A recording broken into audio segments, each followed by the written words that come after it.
Shrimad home remedies में आपका स्वागत है और हम आपको बताएंगे संगृहणी जैसे सप्रू या सीलिएक डिसीज कहते हैं उसके सरल उपचार। तो संगृहणी रोग जिसे सप्रू या सीलिएक डिसीज के नाम से भी जाना जाता है जठर आंत्रपथ का विकार है। इस रोग में छोटी आंत के भीतर की संरचना खराब हो जाती है। यह विकार खासकर ग्लूटेन तत्व वाले खाद्य पदार्थों के उपयोग से उत्पन्न होता है। गेहूं में ग्लूटेन बहुत ज्यादा मात्रा में होता है, अतः इससे बने भोजन खाने से रोग उत्पन्न हो सकता है।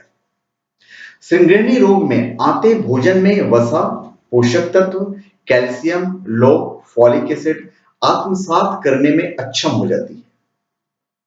शरीर में विटामिन की कमी होने लगती है। फलतः मस्तिष्क एवं अन्य महत्वपूर्ण अंगों का सही ढंग से पोषण नहीं हो पाता है। ऐसी स्थिति में अन्य रोग भी शरीर में मुकाम लगाने में सफल हो जाते हैं। बच्चों की ग्रोथ रुक जाती है। इस रोग का अभी तक तो कोई सफल एलोपैथिक इलाज मौजूद नहीं है। वैकल्पिक चिकित्सा में आयुर्वेद और होम्योपैथिक औषधियां इस रोग में फलदायी सिद्ध हुई है, लेकिन खान पान में बदलाव बहुत जरूरी है। गेहूं से बनी वस्तुओं का सर्वथा त्याग आवश्यक है। चावल, मक्का, ज्वार, आलू और केला में ग्लूटेन तत्व नहीं होता, अतः भोजन में इन चीजों की प्राथमिकता देनी चाहिए जब आपको कोई बीमारी हो। अब बीमारी के जो लक्षण है वो है अतिसार संगृहणी का प्रमुख लक्षण है। पीले रंग की दुर्गंधित दस्त मात्रा वाली होती है, ज्यादा मात्रा में होती है। खाना खाते ही दस्त का वेग होता है। बार बार शौचालय का रुख करना पड़ता है। अब मैं आपको घरेलू और कुदरती पदार्थों से इस रोग की चिकित्सा बताता हूं। भोजन करने से पहले एक नींबू का रस पानी के गिलास में निचोड़कर पीना इस रोग में परम उपकारी सिद्ध होता है। दोनों समय के भोजन के पूर्व आप इस चीज का प्रयोग करें, नींबू के रस का पानी का। दही, चावल या मट्ठा इस रोग में सर्वोत्तम भोजन माना गया है। कुछ ही दिनों में रोग आपके काबू में हो जाएगा। तले गए मसालादार भोजन पदार्थों का त्याग करें। शराब और धूम्रपान इस रोग को बढ़ाते हैं। जीवन शैली में बदलाव करें। चाय, कॉफी और कैफीन तत्व वाली वस्तुओं का परित्याग करें। उसके बाद बेल फल का गुदा 50 ग्राम दिन में 3-4 बार लेने से संगृहणी रोग नष्ट हो जाता है। यह एक बेहद फायदेमंद नुस्खा है। अनानास का रस भोजन के बाद पीना अत्यंत गुणकारी होता है इसमें। फिर अदरक का टुकड़ा नमक लगाकर भोजन के पूर्व खाने से पाचन सुधरता है और संगृहणी में लाभ होता है।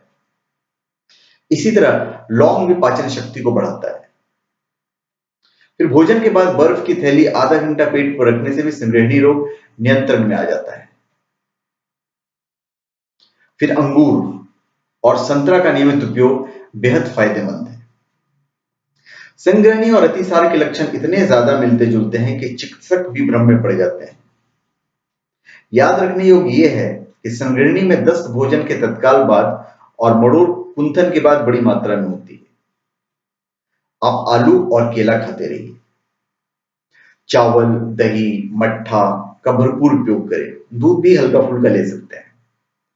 शरीर में खून की कमी हो गई हो तो आयरन और फोलिक एसिड की गोलियां लेना उचित है।